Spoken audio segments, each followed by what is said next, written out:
Good evening, everybody. I'm really excited to be here, albeit late, for my first evening with Spiritual Psychics TV.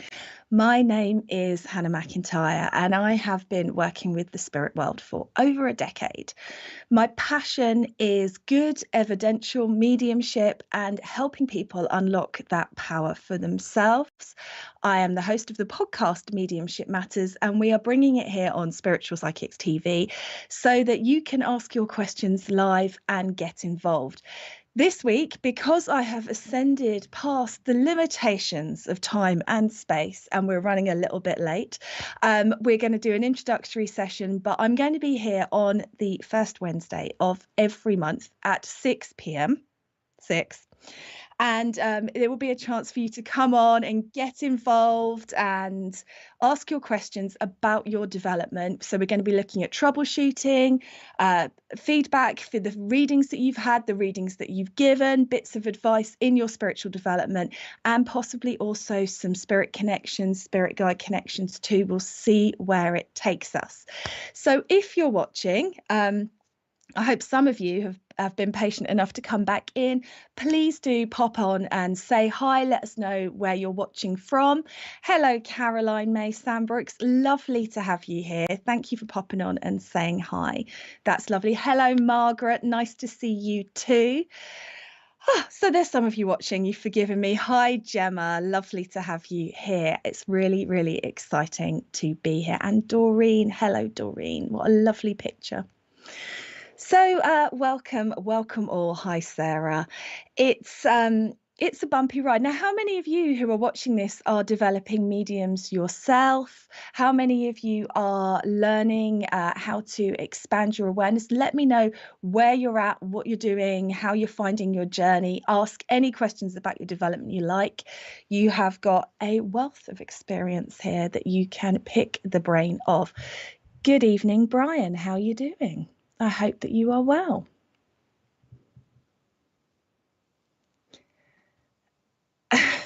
Hi, Nick. Don't worry about being late. It's an initiation. I was upstairs having a lovely time, as it happens, Nick, doing my hair and putting on my makeup so that I would look nice for my first event on Spiritual Psychics TV when I should have been here. Luckily, Richard is very patient and has forgiven me. It's not the start that I was hoping for or looking for, but that's the start we've got. Hi, Jurga from Lithuania. How amazing. I hope that you are well. And hi, Jennifer from Indiana. I was going to say that, Indiana. Very posh and British. And Canada. Amazing. Fantastic. People from all around. And Texas. Hi, Doreen. I've just got back from Texas. I was near Houston, doing some teaching and demonstrating. It was very fun. Texas is an amazing place. Hi, Anthony from London, also an amazing place. Welcome to you all. And Julie from West Yorkshire. I've never been to Yorkshire. I've been to Texas. Haven't been to Yorkshire, Julie. But my mother-in-law has just been there and said it was gorgeous. She had a very nice time. So let me know if you've got any questions on your development. We're just introducing the show tonight, and then obviously you're all going to know and have your questions ready. And we may even look at you popping some in advance onto the Spiritual Psychics TV Facebook page before I go live, so we can just hit the ground running. Good, Nick. I'm glad that you made an effort. Hair and makeup is very important. And Kenya. Hi, Molly from Kenya. What time is it in Kenya? That's pretty cool. I love it. I love it. And Lisa from New York. Hello. Hi, Debbie. How you doing? Nice to have you here. I saw your wonderful show the other night. So, let me talk about me, because I'm just going to fill that. Christine's got a question already. There we go. How do I boost my confidence? This, I think, is a massive problem, Christine, for all developing mediums. And dare I say it, all mediums. I had this idea when I was developing, and I don't really know where it came from. But my idea was that when I reached a certain level in my mediumship, I wouldn't be afraid anymore.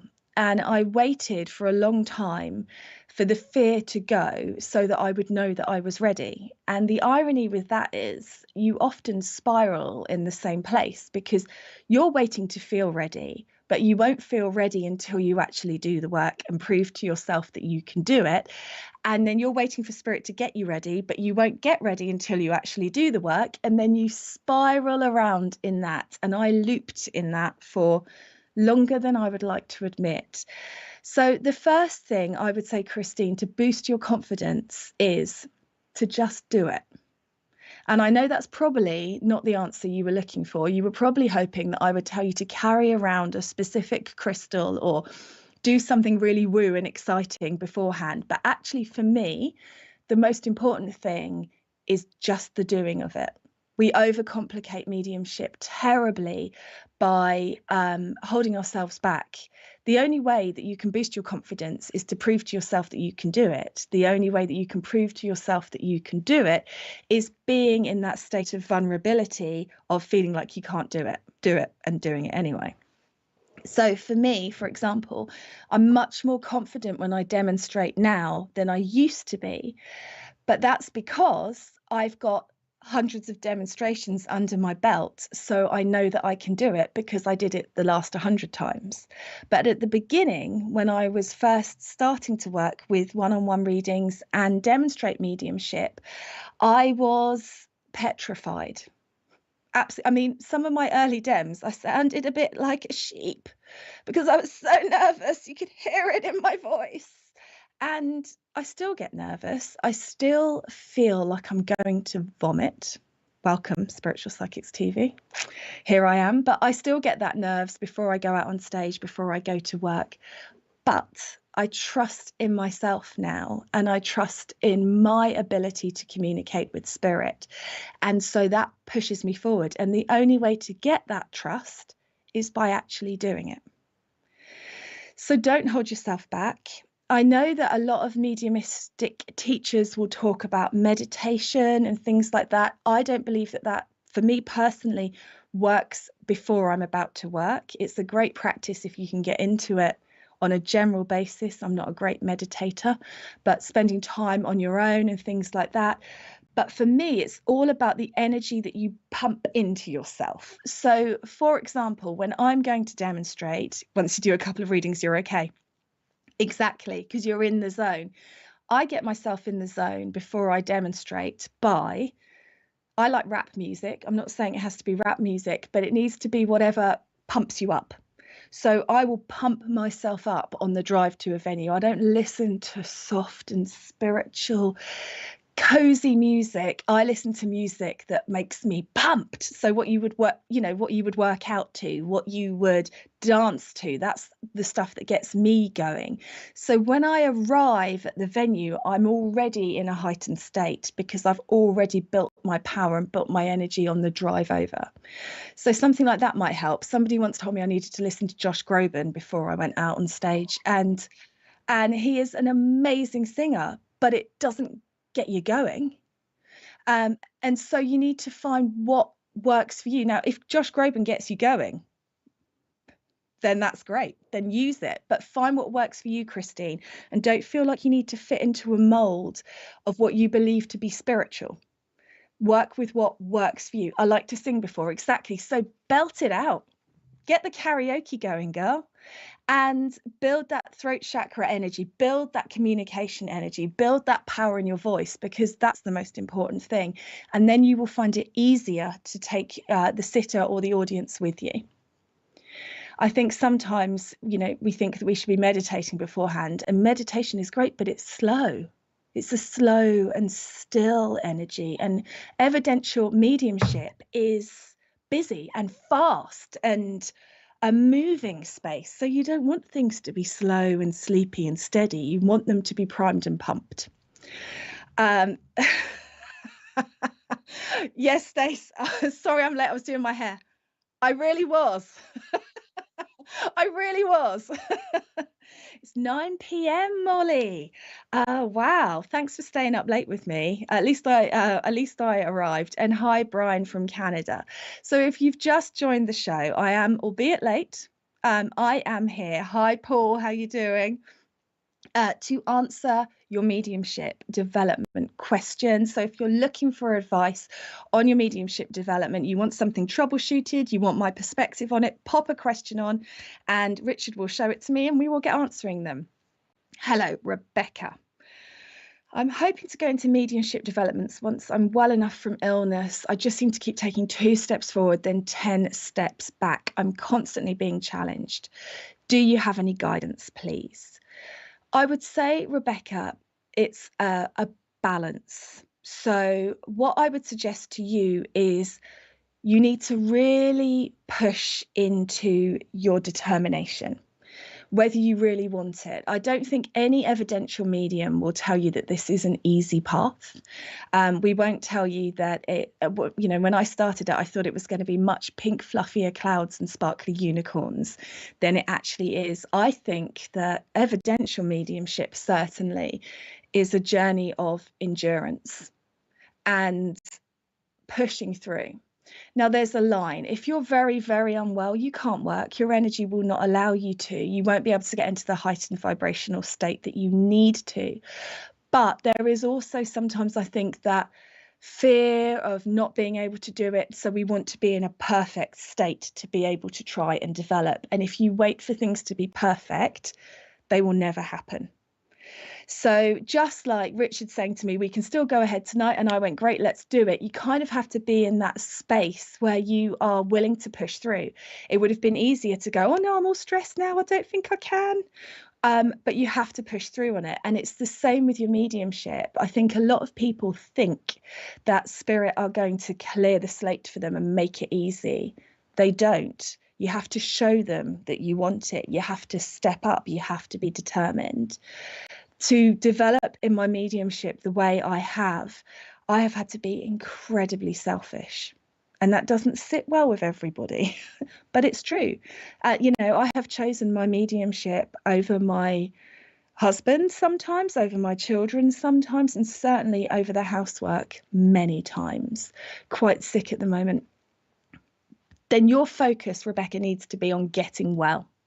And what you need to do is not use the mediumship as something that you want, that you're punishing yourself for, but use it as something that you are determined to get well for, and really focus on what you need. And my guides are just talking to me here about you, Rebecca, because they're saying that one of the problems with you is that when you do manage to generate a bit of energy for yourself, you have a tendency to give it away.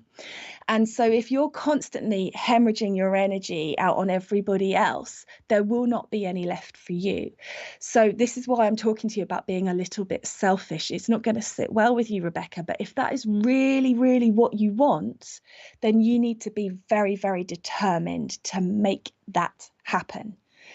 And don't be scared of it. You get scared because it feels very strong, because that's them letting you know. They're letting you know that they're with you. They haven't given up on you. They've not backed off.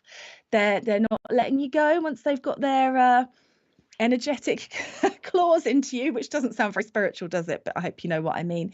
Spirit want to work with you. They want you to get into alignment. And sometimes to get into alignment, you have to prioritize yourself.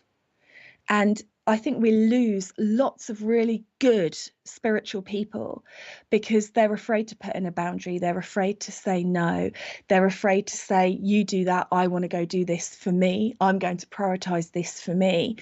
And they think that spirit are going to judge them for picking themselves. But actually, I think you have to. You have to. You have to have that determination. And it's tough, but it will put you in good stead. And you won't regret it once you do. It'll be amazing.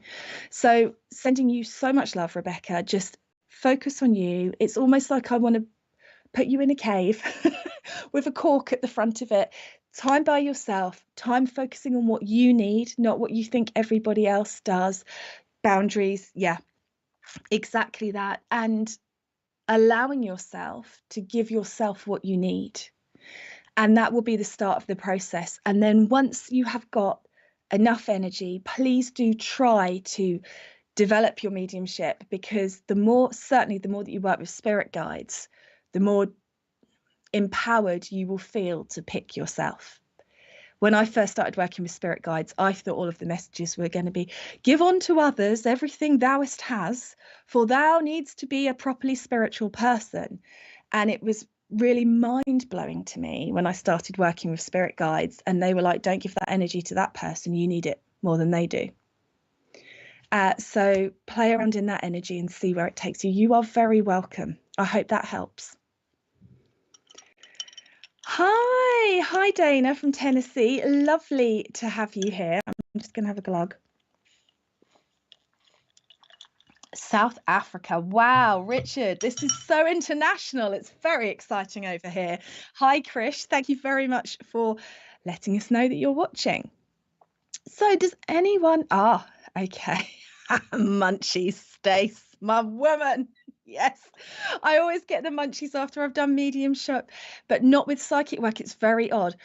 I can tell you why if you want to know, Stace. I'm assuming you do because you've messaged, so you're going to get it anyway. It's a different vibrational state. So it's more of an altered state when you go into mediumship. And so because it's more of an altered state, your body craves that which is grounding.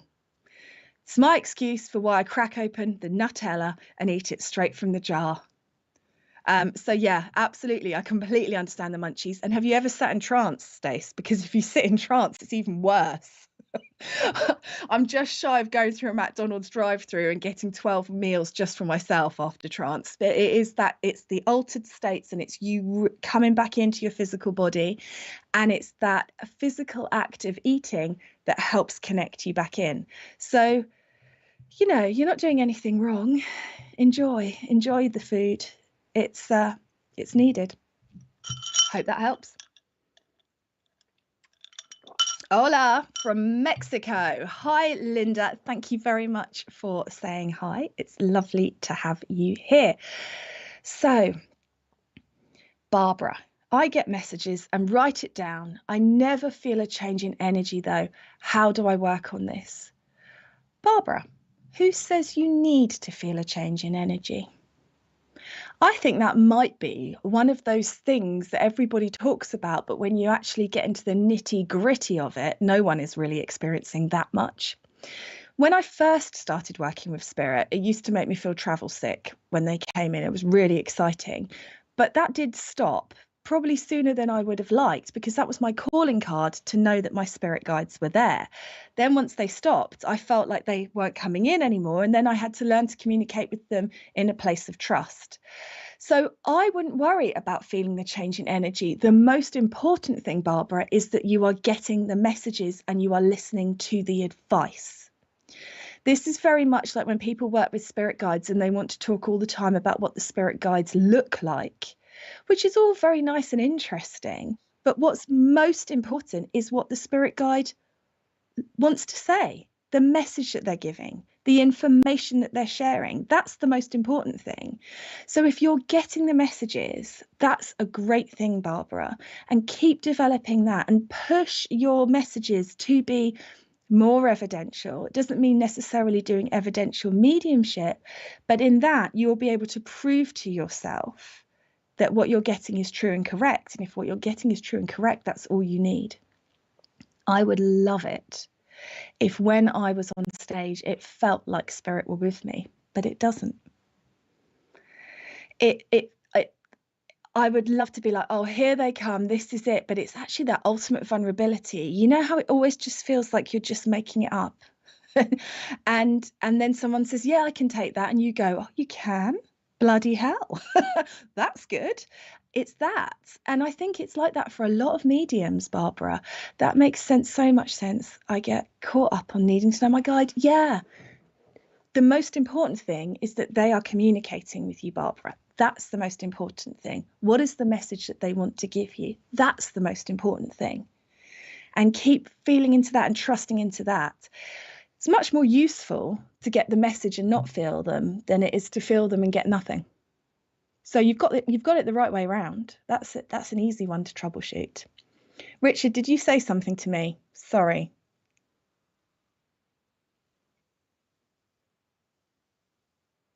You said what? Pink with blue spots. Oh my God. Well, yeah. Do you ever get that thing where people do the whole hierarchy of spirit guides? Oh, you've got an angel. I've got an archangel. Oh, you've got an Indian. I've got the chief of the Indians. Because, spirit are all about the hierarchy and who's the best. That's not a human trait whatsoever.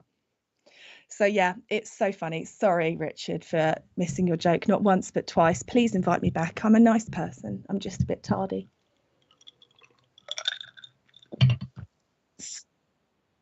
Excellent. Good. Paul. Hey, Paul, how you doing? Hi, Hannah. How many hours a week should I be practicing to develop properly? Should I be doing a reading every day? Would once a week be enough? Not every day. Absolutely not a day. Every day, because I know you, Paul, so I know you're working on evidential. Evidential mediumship, as I was just saying a minute ago, is an altered state. You don't want to be in an altered state every single day. It's not good for you. We're here for a human experience, not completely off with the spirit world experience. So I would suggest trying to do a few a week. And what you're better off doing actually is doing when you're in your development. So it's always about expanding your battery and expanding your capacity to hold a communication with the spirit world. That's what you want to be expanding. And so you find what is your comfortable level, whether that is 3 minutes, whether that is 15 minutes, where you don't feel like you're tapering off and struggling. And what you do is you do, say, 3 or 4 a week, maybe 5 if you really want to push it, at that capacity. And rather than doing 1 every day, you do 2 on one day and then you have a day off, and then 2 on one day and then you have a couple of days off. And that just enables you to acclimatize to the process. And then you want to be expanding it. So then you work from 5 minutes into 6 minutes, and you do that for a few weeks, and then you work from 6 minutes to 7 minutes. What I see happening time and time again with students is they try and do too much. And it can actually burn you out. It can be very exhausting, and it can impact your mediumship because it's harder to connect because you're exhausted. And then because you're exhausted, your mediumship then suffers. You then lose trust because you're finding it harder. I mean, we've all done readings where it feels like the spirit is the other side of a football pitch in the fog, and you're like, what? That's not spirit. Spirit do not stand so far away that you can't communicate with them. That's your energy. And so when you get experiences like that, that's time to take time off and reset. It's time to start working through your resistance and pushing through your barriers and your lack of self-belief. But it's not time to be doing readings every single day. So as with all things, it's balance. I would suggest that you do as much as you can comfortably to fit in around your life. You do have to be selfish, you do have to be determined, but you don't have to be ridiculous. So find the space in there. Once a week is more than enough, Paul, as long as you are practicing.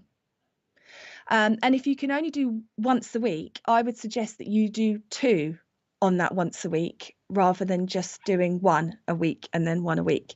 So try doing 2 on that day if you've got time and capacity, and when you're ready and you feel like you've built up to it, with a break in between, not back to back. Hope that helps. Hi, Deirdre. Good afternoon. I have just found you and I think I'm having a spiritual awakening. I would really appreciate any guidance because I'm very troubled. Oh, Deirdre, you have my absolute sympathy. It's a really difficult path. I certainly did not expect it to be as harrowing. Sorry about my dog barking in the background, everybody. I did not expect it to be as harrowing as it has been. And it really has been really challenging, because actually we get to spirit through ourselves. We get to spirit through connecting to our own spirit, to our own selves. And it's through that connection that you meet spirit. And so when you start a spiritual development journey, you think that the journey is going to be out into the fluffy clouds and the peace and the divine love. And it is, but it's through yourself first. And that's the bit which we all find really difficult. So that's when you start to get triggered. That's when you get shadow work. That's when you get all those bits about yourself that you don't like rising to the surface. It's when you get the difficulties of having to prioritize yourself, having to prioritize your spiritual journey, having to prioritize your work, and all of that stuff in between. So it is a really difficult path, but such a rewarding one. I think the difficulty of it is also the strength of it, because if you can stick it out and you can do what you're being called to do, and you can push yourself through all of your resistance, all of your limitations, and keep on going and be determined and do the things for you that you want to do, when you get out the other side of that, you realize how much you've grown and how much you've changed your life, and all of the things that you have asked Spirit for have started to come into manifestation for you. So it is a difficult thing. Be kind to yourself. One of the biggest things that I think people struggle with is the fact that it's quite tiring. So if you're feeling tired and you're feeling overwrought and you're feeling exhausted, then allow yourself to go into your cave and put a cork in the front. Allow yourself to go to bed early. Allow yourself to pull back, to cancel plans, to go non-communicado with all the people out there in the world. And that will just enable you to come back to the truth of you. But also make sure that you are spending time on your own with yourself, not doing anything but being present with yourself. Have a notebook with you if you can. That's the biggest lesson. It's not meditating off to escape your reality. It's sitting and being present in your reality and making that part of your daily practice is such an empowering thing. If you can't sit with yourself and have a cup of tea with no distractions, then it's going to be really hard for you to hear Spirit. Because as soon as you sit to hear Spirit, all of the stuff that you need to say to you rises to the surface and gets in the way. So it's really, really important to just spend a bit of time defragging, is what I would call it, Deirdre. I hope that makes sense. It's taking up all your time. Just be kind to yourself. It won't be like this forever. If you're going through a big transformational process, you've probably heard this, but it was a really great thing that Spirit brought into my awareness the first time, because this won't be the last if you follow the journey. You just get used to riding the roller coaster, is to remember that butterflies, when caterpillars transition to butterflies and they're in the cocoon, they completely liquidate, which I know is gross. But actually, it really makes sense. You are going into the cocoon. You are going to become a butterfly. But in the meantime, you've got to allow everything to liquidate, to crumble, to fall apart, so that you can rebuild it the way that you want to.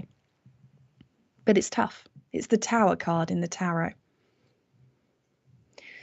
And then you finally find yourself decades deep in your spiritual development and still having to go through it again and again and again and go, oh yay, I'm a caterpillar again. Woohoo! But you understand the process and you get used to doing the work. Yes, Mom. I hope that helps, Deirdre. Let me know if it doesn't. I need you to be honest. I need you to say, Hannah, I've tried that, it doesn't work for me, and we'll try something else. But that's where I would start you off, certainly. Hi, Pauline. Thanks for joining me this evening. Lovely to have you here. Krish, I look so radiant and beautiful. That's because, Krish, I was doing my makeup when I was supposed to be live on here. But thanks.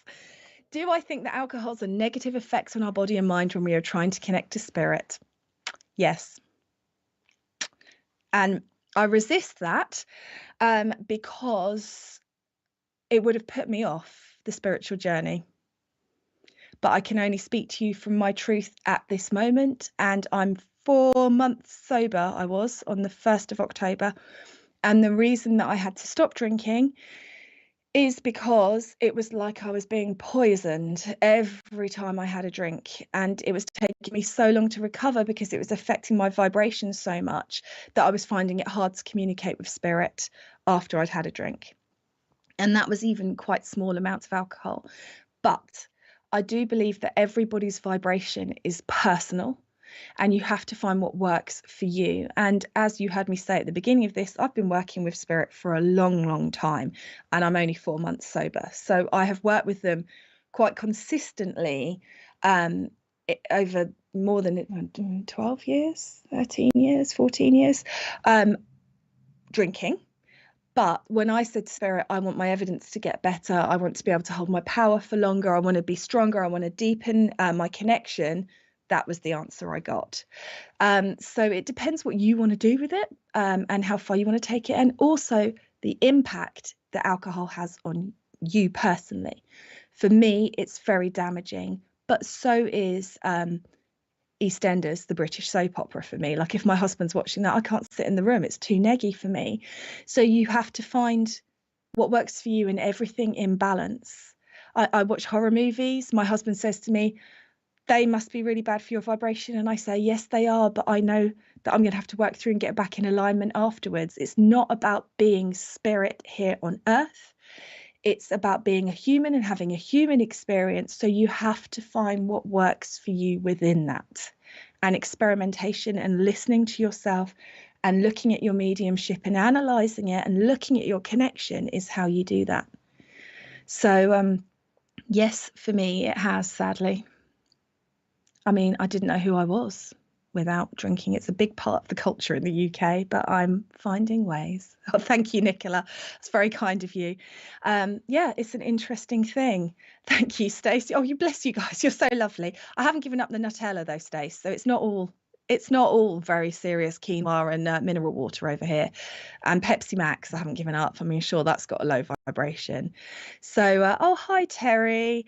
It's just about finding what works for you, but also about having the balance of it. Always. This is all new and it's just so consuming. Everything is falling apart and I feel I'm scared. I completely understand that, Deirdre. It is scary. Change is scary. As human beings, we like everything to remain the same. But nothing ever happens to us that we haven't asked for. So you know that you asked for change. You know that you asked for things to be different in your life. This is the spirit world and the universe's response. And so I always feel like Aladdin in the story of Aladdin. See what I did there? And, but like it's a Grimm's fairy tale, you rub the lamp and you get what you asked for, but it's much more painful and difficult than you thought it was going to be. And I think that is the spiritual development journey. We say to spirit, I want people to treat me better. And spirits say, okay, well then vibrationally, you've got to treat yourself better. So they bring up all the stuff about you that you don't like for you to learn to love. And you go, no, not like that. I thought everyone was just going to treat me better. I didn't want to do the internal work. So it is consuming everything.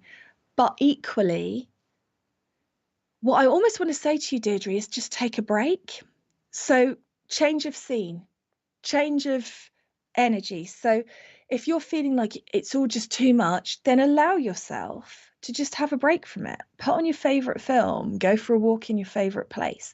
Just because there's lots changing doesn't mean you have to sit in the energy of it.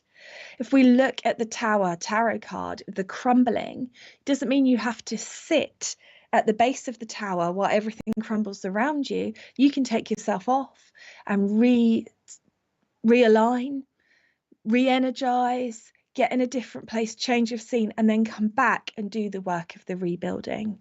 But please know that it will all be worth it. And you will look back one day and you will message me and say, Hannah, it's so glad that happened to me because it taught me this and it taught me that, and those things changed this and that, and then I did get what I asked for. But it's just really, really hard when you're going through it.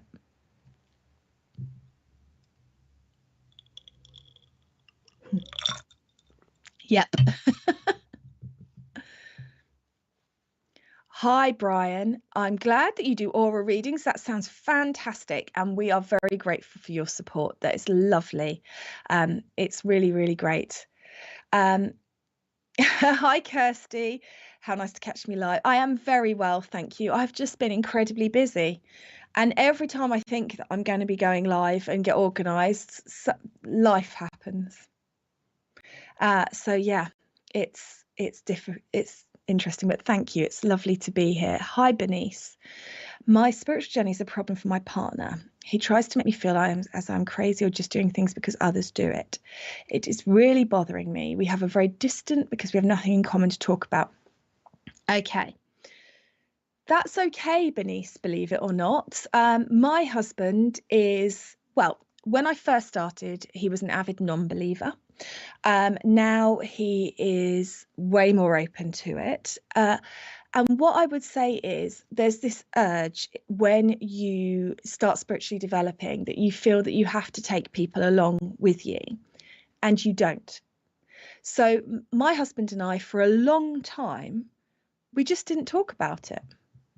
We didn't talk about, there are plenty of other things in my life and his life other than me being a medium and my spiritual development. So we talked about other things. And yeah, of course, there were changes that we experienced because, as I was just saying to Deirdre, as I started to shift and I found things about myself more acceptable and I stopped taking a back seat and I started demanding better treatment. Not that I was being treated badly, but I just had better boundaries and things that were right for me and things that weren't. He had to navigate that. And Spirit always said to me, he didn't choose this path, you did. And I think that's important to remember. It's not that your job is to take your partner along with you, as long as they don't stop you. So my husband has always been very allowing that I do my thing, he does his thing. And so what I would suggest to you is that you don't try to involve your partner. You don't try to tell him about it. When my husband used to say, how was Circle? I'd go, great, thanks. How was your day? I wouldn't say, oh my God, an angel came in, or I had a chat with Jesus, or anything like that. Because if I did, he would be like, this is desperately uncomfortable. And then I would feel like I was trying to validate it for him. As a medium, one of the greatest pieces of advice I can give anybody is that you cannot convince somebody who doesn't want to be convinced. So don't bother. And actually, in that allowing, we have both gone on a journey. And in that allowing, he has got more on board with it. Not fully. He's never seen me demonstrate. He's never seen me dem. We've been together 23 years. When we first met, I worked in finance, he worked in finance. I chose to take our life and throw a massive spiritual bomb at it and break everything apart. And he didn't choose that. So as long as they're not stopping you, there's usefulness in it. I would never tell my husband this as well, but because he's really analytical, it really helps me with, doing my spirit work and running it as a business and keeping my eye on the things that I need to. And sometimes it just takes him saying, but why are you doing it like that? That doesn't make any sense, for me to realize I've got too up in my head with it and I need a different approach. So you can be with a non-believer that can bring something incredibly useful to your mediumship at the same time. Some of my greatest lessons from Spirit have been from questions that he has asked me, and I have then asked my guides, and I've had a new understanding about how mediumship or spirituality worked, which I may not have had he not gone, yeah, but why are you doing that though? Or why are you doing it like that though? Or why would they do it like that? So it is difficult. The thing I would say, Bernice, is to make sure that you try and find your tribe. And that's why things like Spiritual Psychic TV are really, really good, because it gives you that community with people so that you can know you're not doing it on your own, because it is a lonely journey. But just because it's lonely doesn't mean that you need to be bringing your partner along with you. You can find other people. My friends that I have, not all of them believe, but the ones that do, we go out for 3-hour lunches and we talk about spirituality and we pull it all apart, and the time goes like that because we're talking about what we love. And then I have other friends where they're desperately uncomfortable, we don't mention it. So don't feel. He has helped me grow and I learned through him. Yeah, now I have boundaries. Right, boundaries. Yeah, people don't like boundaries, do they? Oh, I'm sorry to hear that, Bernice. It is that you sorry, I don't know if, Richard, can people see the comments? Okay, I'll stop reading them aloud then, because that's just boring, isn't it? That's like being in a train. Okay. He has helped me grow, and I learned through him was I needed boundaries. Now I have boundaries and it causes conflict. I think that was a lesson I needed to learn, and now we go our separate ways, sadly. That may be the case, Bernice. It may also be the case that you pull your energy back, you make that decision that you are done and you're moving on, and that decision and that choice causes him to shift his energy. So in partnerships, what you find is when there's one on the spiritual development path, they are making the conscious decisions to raise their vibration, to manage their energy, to put in the boundaries. Then their partner, who hasn't made this choice, who isn't actively doing it, has to move into alignment with them, or they don't. And the thing to remember always is that we live in a universe of free will and choice. So I can't tell you what your partner is going to choose to do. All I can tell you is that he has a choice. He can step up and energetically match you, and everything could shift for you like that, or he won't, and then the choice is yours. Thank you so much. I know it's really tough. It's such a difficult thing. One of the things whenever I teach Reiki on a weekend course is I always say to everybody, don't go home and leave your partner. Because people don't realize the transformational nature of weekends like that. And they go back and everything's been, so opened up, and their awareness has shifted, and they go back into their life that on a Thursday they were perfectly happy with. But on the Sunday evening after a Reiki course, they suddenly realize it's not in alignment with them at all. And their poor unsuspecting partners are at home going, what? As they're going, oh, you're all so negative. All you ever do is moan. All you do is take from me. And they're like, where did this come from? I thought you were having a nice weekend doing your spiritual thing. And so it's important to understand that you have shifted, and now you've got to allow him time to shift. Or if you feel like you can't do that, that's a perfectly valid choice too. Hope that helps. Leslie, such wise words. As you say, people change when they start developing, and it really does make such a difference to your relationships. Like you, my husband was a non-believer but has accepted more as time has gone by.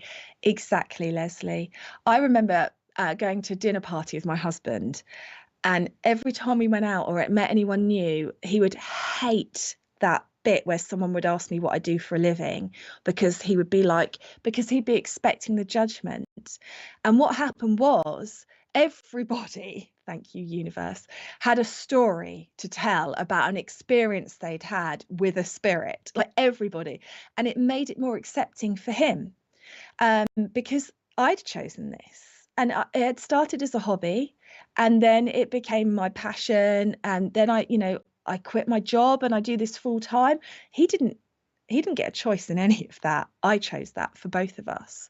And so I have to allow him to work through it, and he does shift. Tracy, that really resonated with me about the partner and the energy alignment shifts. Exactly that. One of the things that people often do when I demonstrate is bring their non-believing husband up to the front, who's already sat through an entire demonstration and put up with me for 2.5 hours at that point. And they say, my husband doesn't believe. Can you convince him? And I say, no. And they always go, oh. And I go, no, I can't. I've done my best. If that doesn't convince him, and he's in a demonstration, that there's nothing, he's not ready.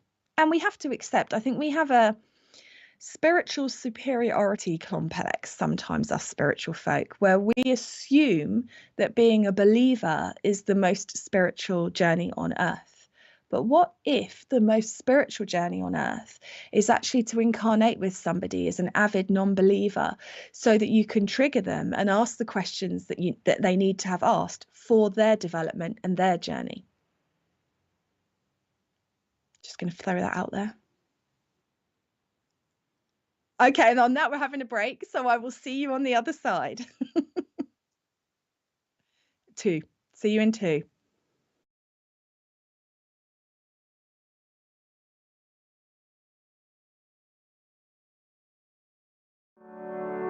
The SPTV Divine Guidance Oracle Pack, a unique blend of inspiration and artistic beauty.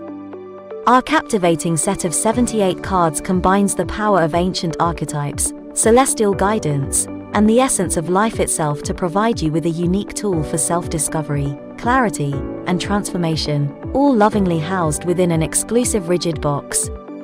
The pack includes a booklet that delves into every card in detail, some of which carry dual meanings for deeper interpretation. The booklet also features 8 distinctive card spread layouts. Among these treasures, you'll discover 22 major arcana, 9 main archangels, 4 elements, and 40 life cards, each a work of art, radiating beauty and delivering profound messages that resonate deeply within your being. The SPTV Divine Guidance Pack, where beauty meets enlightenment. Pre-order today and unlock the extraordinary wisdom that awaits you. To be among the pioneers in experiencing our forthcoming collection and to reserve your pack in advance, as well as to access more details, including a sample audio description, kindly visit sptv.uk/cards. Join us at the Bognor Regis Spiritualist Centre for a captivating mediumship demonstration on Saturday, the 11th November, from 7:30 p.m. Experience an evening of connection with the spiritual realms, featuring the talents of Bill Hughes, David Hale, and Caroline Johnson. For more information and to book tickets, please visit bognorspiritualistcentre.co.uk.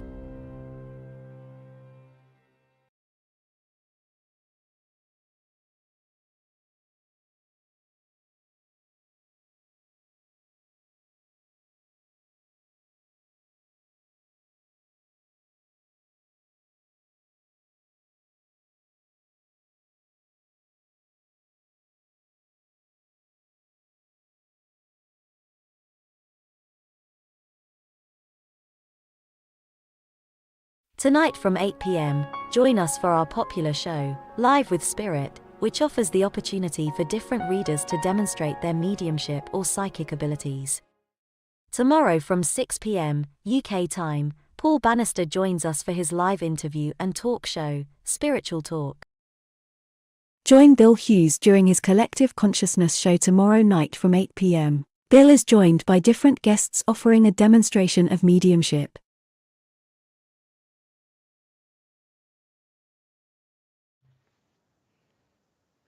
Hi everybody, we are back, and I'm just going to start by telling you that at 8 p.m. tonight on SPTV we have got Grace Strieger doing a psychic night, so please stay tuned if you're available. And I would be remiss if I didn't mention Paul Bannister, who got me into all of this, is on tomorrow night at 6 p.m, followed by the wonderful Bill Hughes at 8. So please do watch. And speaking of Paul, he's got a question.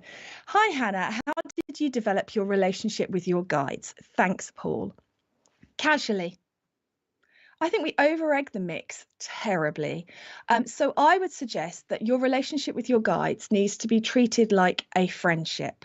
So rather than needing to get into an altered state and smudging the room and wearing your gown and all of the stuff that we tell ourselves we need to do, talk to your guides, talk to them when you're driving your car, talk to them when you're ironing, making soup's a really good one for talking to guides, because it gives you something physical to do that's pretty mindless, but it keeps that physical part occupied. And then you just talk to them like, how are you today? What do I need to know?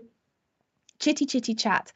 Because I think when the proverbial hits the fan, and we need our spirit guides, you want to already have a good relationship with them to be able to lean into that trusting place.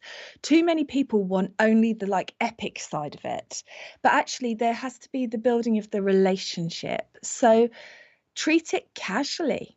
Check in with them multiple times a day and chat with them. I mean, I have been the crazy person that you see in Tesco pushing a trolley and laughing. I've seen people look at me and go like, that's not normal. And it's because my spirit guides have told me a joke. And I've been chatting away to them while I've been in the frozen food aisle, and the jokes made me laugh. And then I've realized that I'm in public and that's not normal behavior. So have that kind of relaxed, how are you guys doing? What do I need to know? And don't, as I was saying earlier, fixate on what do you look like? What period of time are you from? You know, be in the space of I'm talking to an energy. They'll take whatever form they need to communicate with me. But if I don't worry about the form, what do they have to say? And how am I perceiving it? And that is how I did that. I basically harangued them and chatted at them and asked them incessant questions. And they regret all of their choices that led them to this moment.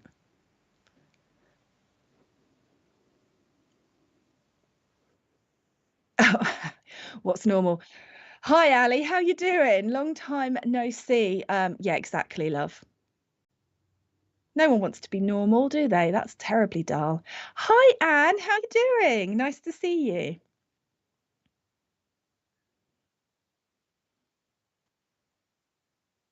Oh, hi, Michael. Nice to see you here again. How you doing?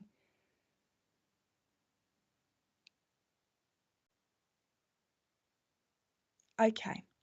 Emma, I lost my mum a week ago and was wondering if she would come through straight away. I miss her so much.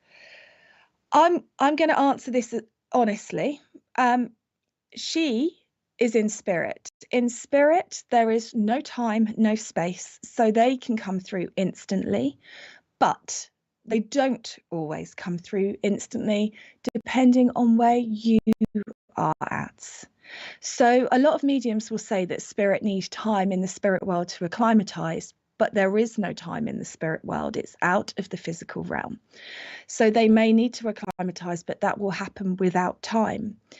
And so I think we say that quite often because it's easier than saying to somebody who's grieving that it depends on where you're at. But that is honestly my truth. Spirit will never cause harm or damage. So your mum will be with you immediately. Your mum will have been beside you from the moment she took her last breath. And because spirit are omnipresent, they don't need to choose who to be with. When my grandfather passed, when I first started working with spirit, I kind of imagined him coming in with me and then leaving and going to be with my brother and then leaving and going to be with my mum. But spirit are beyond space and time. So they are with all of us constantly. They don't have to choose. So your mum is absolutely with you. But if you went to a medium, she may not come through straight away. It very much depends on the medium, if the medium is open to receiving her, because we're part of the process, although we like to pretend we're not, and also whether you're ready. But I am so sorry for your loss, Emma, and please know that spirit show it to me as instantaneous. And I would also like to add, because my guides are nudging me to say that when I was crying about my son, who's just about to turn 17 and is 6'2" and looks down on me, both physically and psychologically, when I was getting all upset about all the time that had just slipped through my fingers and gone so quickly, spirit told me that because in the spirit world there is no time, my spirit is able to go back and visit all of our physical life together as many times as it wants to. And so when I pass into spirit and I'm reconnected with the part of myself that has remained in the spirit world, I will be able to go and visit my son as a baby multiple times, to sit with myself in the physical as I hold him. And I just think that's something really wonderful. So there is part of you, Emma, that is already reunited with your mum, even though to you it feels so separate right now. And I hope that helps.